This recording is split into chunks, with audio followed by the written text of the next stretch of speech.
You're always reliably prepared, which is nice. Get my keys off. Okay, so can you tell me a little bit about why these lights were needed and how this project started? Well, my maintenance supervisor and the city electrician had brought it to my attention that the light pole at Fournier Park had a hole, two holes that they could put their whole fist into, Oh my gosh. that the pileated woodpeckers had made. Oh So gosh. That was Wow. was a safety hazard, Yeah. and we did have during a storm at one point in time a few years back where one of the wooden light poles had fallen and damaged the fence and damaged the lights, so we had to get an appropriation to have that fixed. You know, luckily we had some insurance that covered part of that to put in a new wooden light pole and replace lights and fix the damaged fencing. Well, the city electrician did an assessment, and the city electrician is Joe Poirier, and he did an assessment of the light poles, and he said there's numerous light poles here that are wooden that maybe were put in the 1970s. Mm-hmm. So he said that they need to be replaced, or someone could get injured from that. So I worked with Wendy Weeks, and we tried to submit grant applications for replacing the light poles and the lights to put in more energy efficient lighting. And we had submitted it, for 2 years in a row, of course, and we didn't obtain the grant from the state. So I had asked the grant administrator, is there anything we can do to strengthen this grant? So they had said, well, it needs to be a whole park rehabilitation, not just replacement of one aspect of the park. So I worked on trying to make it a whole project and submitting that. But unfortunately, we had other projects in the city that we were applying for grants, so we didn't get funding again for the lights when I incorporated it as a part of a whole major park renovation. I worked with various landscape architects to come up with a plan to do some additional renovations of Fournier Park. So that may be in the future. Okay. So we were very, very fortunate that the mayor had submitted to the city council, and they appropriated $130,000 out of the capital outlay fund, and that was for purchasing the lights.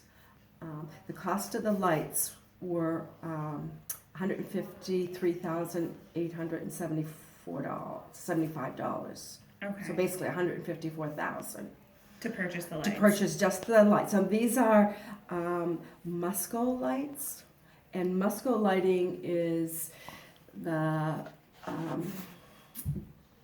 in the park and rec industry considered one of the best systems to purchase. These are all LED lights. They're all energy efficient lighting, and also too you can control everything by your cell phone. And down in Texas, if the lights are on at night, they can call you and say your lights were left on. They can shut them off and control them down in Texas, down at their main office. You may have seen them on various TV shows doing installation of lights for projects that they have done in different improvement projects. And like I said, Parks and Rec, there's a number, I have a whole list of communities that have also purchased Musco lighting, and all the Parks and Rec directors that I've spoken with throughout New England all highly recommended, the Musco company to contract for our lights. So it's called that TLC for LED technology. So it's all a total light control. So I have all the information here. So we're very, very fortunate that our city electrician, Joe Poirier, is very knowledgeable of, lighting and LED systems and installation. So he worked with myself and others in our department to come up with a budget that we needed.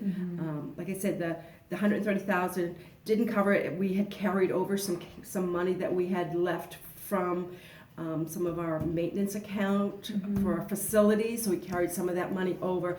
And a couple of years ago, the city council also had appropriated $90,000 for the lights.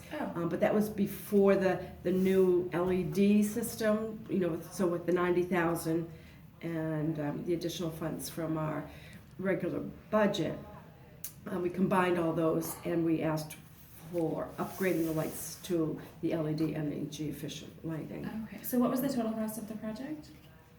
So right now we're still we don't have all of our expenses in. So as to date, we have spent let me see. It looks like she has, it's $180,500 right now. Okay. And that could go up a little bit because. Well, we had hired a company to come in with a crane to set all those poles in. Right. So we needed, the city didn't have, that equipment here. So we hired a company to do that. So I'm waiting for that invoice to come in. And also they had several city workers had worked this past Saturday. So I haven't received all of that payroll information yet. So the installation, we saved a lot on the installation because the DPW worked installing, and Joe Poirier, our city electrician, had worked because if you had to hire out a city electrician, prevailing wages are a lot higher than hiring within. The same with the DPW workers. If I was hired to contractors to do everything, that price is higher because of the, like I said, prevailing wage rates. And then our maintenance supervisor, Roland LaPointe Jr., he worked closely with the city electrician to coordinate all that. And Dougie Cormier, one of our rec commissioners, he's a general contractor. He also helped with the project. So a lot of people came together to. Yes, so it was a whole team effort to, pull this all together, starting working with, and also the softball league. I did mention them. Lori Bedoin and Doug. It's okay. So Doug Hare, he had worked closely with us, helping us with trying to get funding for that and support for the city council, because and all the softball, association, said that there's probably close to 1,000 people that are using that field for softball. Wow. So Just softball. Yes. Wow.